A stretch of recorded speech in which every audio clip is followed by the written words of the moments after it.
The hardest part about starting anything, whether it's a business or a restaurant or even a clothing line, is, well, exactly what I said just now: starting.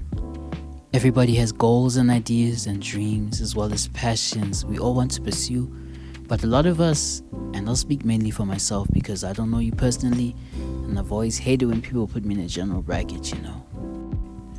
But what makes starting so hard, man? For everybody, I guess it's different. For me, it's actually myself. And I say that wholeheartedly. I am in my own way. I'm always in my own head about my plans. Funny thing is that even now, while I write this, I'm feeling those exact same thoughts of this is stupid and who's gonna watch this or even care about it. Normally, these negative thoughts towards my work and my art would convince me to stop and to just put my laptop away and to focus on other things, which is actually nothing, to be fair. It leaves me wondering, why as a human do I allow myself, and why as humans do we allow ourselves to give up, to stop creating before we have a chance to show the world what we can do, to show ourselves what we can do? Why as a human are we so afraid to fail, to disappoint, to upset, to make a noise, and to leave an impact? It's probably many reasons, right? But for me personally, one of the big ones is probably because we as people can't control what the narrative of our impacts will be. I can't control what people, what viewers, and what critics will say about what I have to offer. Will they like it? Will they hate it? And how will I feel if they hate it? One of the quotes my father has used is that if you live by their applause, you will die by their criticism, or something along those lines. And I believe there aren't more truer words than those. My emotions are massive and overwhelming sometimes, and as a man, I'm not afraid to admit that. And perhaps I need a better way to manage them. In fact, I know I do. And as an artist and creative, putting my work out in the world again the way I used to, it's been challenging and eye-opening.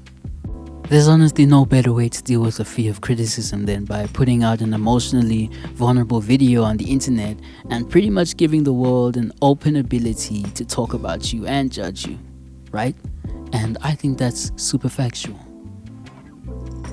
What is causing this fear of failure that a lot of us experience anyways? I wanted to touch a bit about that. So I found the online definition of fear according to the dictionary. It is actually the distressing feeling aroused by impending danger and or perceived threats. It's funny how much power we give this emotion when it comes to making decisions. It also shows me how toxic this emotion can actually be. Answer me this. How could we use an emotion felt for danger and threats to determine whether we should pursue our dreams or not? I think it's time we stop letting fear dictate our action every time we decide to do something outside of our comfort zone. And with the decision to do something outside of our comfort zone, it's uncomfortable, but uncomfortable isn't wrong. In fact, in most cases, it's what leads to growth.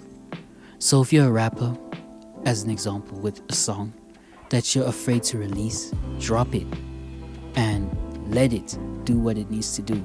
If it's not received well, it's not a failure. The true failure would have been if you have kept it to yourself and not allowed yourself to see what would have happened if you released it. The truth is that what we consider failure is actually just experience. Experience we use to improve ourselves and to improve our craft. Because in reality, we learn more when we quote-unquote fail than when we win. Because why would winning and finally achieving that goal you spent so many years grinding for mean so much if you didn't spend years on years perfecting what you do, correcting mistakes, improving our craft? Mistakes is how we grow, how we improve. So forget fear, reject fear. In fact, if I could leave here with anything, it's this: don't fear trying to do something. The only thing that you should probably fear is living with the regret of not trying at all.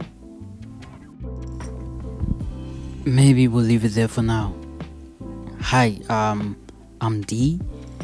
And welcome to Case Study 02. This is a episodic series, audio and visual based, where I'm basically going to be documenting my life and my thoughts in a blog video type of format. I don't know if that makes sense. But if you enjoyed it, why not share it with somebody? In fact, I want you to enjoy it, but also if you connected with it, then share it with somebody. Why don't you like? Why don't you comment? Why don't you post this wherever you can and get the word out? Let's be emotionally vulnerable. Let's talk about what irks us. Let's discuss what upsets us. Because I feel like one of the biggest ways that we can heal is through conversation and through talking, essentially. But yeah, I'm glad that you clicked this. Next time, let's cover a different topic and grab your tea because we'll be doing this every single Sunday. So be sure to be there.